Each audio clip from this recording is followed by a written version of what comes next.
7 years ago today, on July 21st, Harry Potter and the Deathly Hallows came out, and I have a story about that.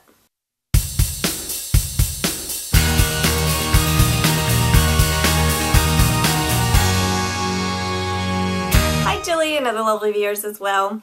So, a lot of you guys know this story. In fact, I've already told this story on this channel, but it was a long time ago, and I thought, being the 7th year anniversary of the event of a series that I love that had 7 books, and you know, there's 7 Horcruxes and 7, that this would be a good day to retell the story. So if you've heard it before, you may not want to hear it again, but I mean, it's only the best story I've ever heard. Actually, I just love retelling it, because it was the midnight release of the last Harry Potter book of all time.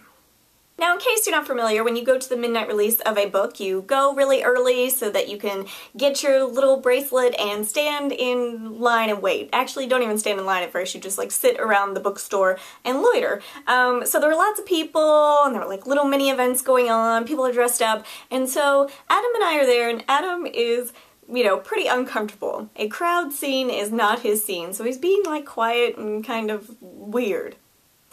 But he's even like quiet to me, and I'm like, what's happening? So fast forward a little bit, and we finally get to the point where we can actually line up. Like, it's almost time to go buy the book.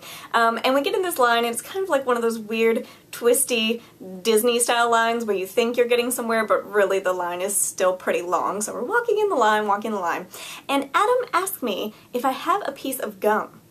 Now this is really weird for him because he hates gum. I don't know why. Like, who doesn't like to chew gum? But he acts like that's really offensive. So he asked me for a piece of gum, and I'm like, I don't even know you, man. I'm trying to buy my Harry Potter book. You're weirding me out. Now, the actual bookstore we were at is called Borders, and there are no more Borders anymore, as you know, but if you ever went in one before, you know that there's a part of a line where you're very close to the registers where there's like little aisle of trinkets that you can't escape from because they want you to buy the trinkets. So I get to that part of the line, and Adam goes off and starts talking to one of the little worker people that work there, and I was like, where is he going? He is going to miss the purchase of the last Harry Potter book of all time. And then, like, how is he going to live the rest of his life? So at this point, Adam's off doing who knows what. I am approaching the register. It is almost time to have Deathly Hallows in my hand. And I get up to the registers, and at first I go over to a register on the far side, but one of the workers is like, she can't check out down there, she needs to come down here. I was like, okay, that's weird, but alright. So I went down to the other end of the registers, and Adam was there, and I was like, oh good, you're gonna see the purchase of the Harry Potter book. Perfect. So I get my book, and I'm paying with my gift card, my little Harry Potter gift card, and Adam says to the worker guy, like, doesn't she get anything special since we waited for the midnight release? And the guy was like, oh yeah, she does.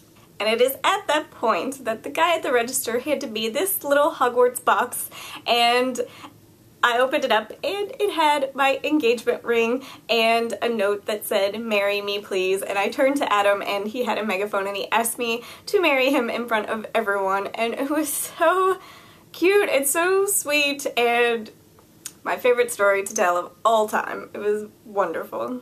Yeah, so I like to tell that story, but I just thought it would be a perfect time to retell it. Like I said, it's been 7 years since we got engaged. It'll be our 7-year wedding anniversary this December, so happy Deathly Hallows Day and happy engagement day to me and Jilly and other lovely viewers as well. I will talk to you later. Bye.